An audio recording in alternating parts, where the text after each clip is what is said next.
हिंदू शास्त्रों के अनुसार माता पार्वती ने भगवान शिव को पति के रूप में पाने के लिए वर्षों तक कठोर तपस्या की।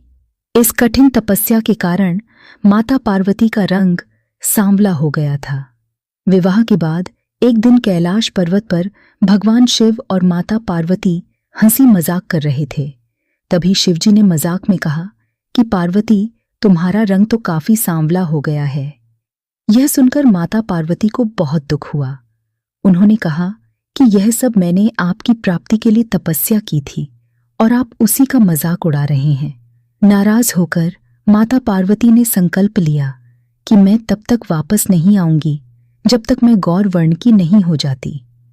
माता पार्वती जंगल में जाकर गहरी तपस्या में लीन हो गईं। उसी समय एक भूखा शेर वहां आया।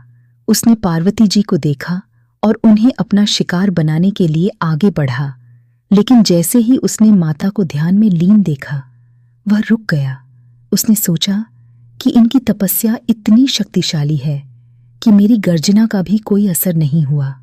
शेर वहीं बैठ गया और माता की तपस्या समाप्त होने का इंतजार करने लगा। वर्षों तक शेर वहीं भूखा प्यासा बैठा रहा और उसने माता को कोई नुकसान नहीं पहुंचाया।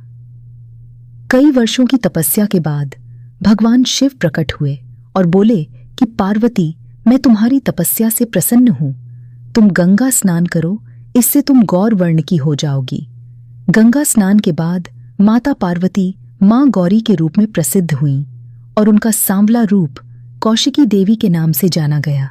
इसके बाद माता पार्वती ने उस शेर की ओर देखा जो वर्षों से उनकी प्रतीक्षा कर रहा था। शेर ने विनम्र होकर कहा कि मां, मैं आपका वाहन बनना चाहता हूं। मैं चाहता हूं कि संसार मुझे आपके साथ जाने।